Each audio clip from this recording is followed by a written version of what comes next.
কিশোরগঞ্জে আধিপত্য বিস্তারকে কেন্দ্র করে যুবদলের দুই পক্ষের সংঘর্ষ, লুটপাট ও অগ্নিসংযোগের ঘটনায় একজন নিহত হয়েছেন। এ ঘটনায় উভয় পক্ষের অন্তত ২০ জন আহত হয়েছেন। গুলিবিদ্ধ একজনের অবস্থা আশঙ্কাজনক। পুলিশ ও সেনাবাহিনী ঘটনাস্থলে পৌঁছে পরিস্থিতি নিয়ন্ত্রণে আনে। বাড়ি বাড়ি তল্লাশি করে বেশ কয়েকজনকে আটক করে আইনশৃঙ্খলা বাহিনী। হামলাকারী এক পক্ষ ৫টি বাড়িতে লুটপাটের পর আগুন দিয়েছে। ভস্ম হয়ে গেছে ঘরগুলো। ২২ আগস্ট সকাল থেকে বিকাল পর্যন্ত থেমে থেমে সংঘর্ষ চলতে থাকে। কিশোরগঞ্জের বোলাই চৌরাস্তা বাজার সহ আশপাশের এলাকা রণক্ষেত্রে পরিণত হয়। নিহত ইমরানুল হক হিমেল বোলাই গ্রামের হাবিবুর রহমানের ছেলে। সংঘর্ষের নেপথ্যে পূর্ব বিরোধের কথা উঠে আসছে।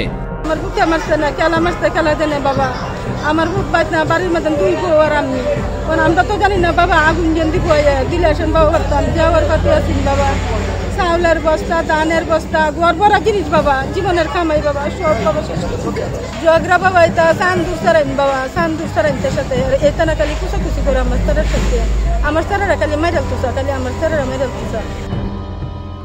কিশোরগঞ্জ মডেল থানার ওসি আব্দুল্লাহ আল মামুন ঘটনাস্থলে সাংবাদিকদের সঙ্গে কথা বলেন।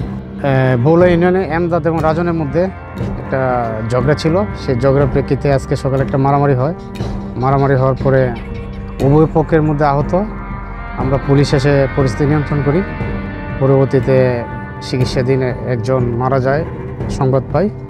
সেই প্রেক্ষিতে এলাকা পরিস্থিতি যাতে শান্ত থাকে সেই প্রেক্ষিতে সেনাবাহিনী, আমরা পুলিশ সহ ঘটনাস্থলে আসি। পরিস্থিতি এখন শান্ত আছে। আটক আছে কয়েকজন, তাদেরকে জিজ্ঞাসাবাদ করার জন্য নিয়ে গেছি সেনাবাহিনী সহ। পরবর্তীতে আপনাদেরকে জানাবো।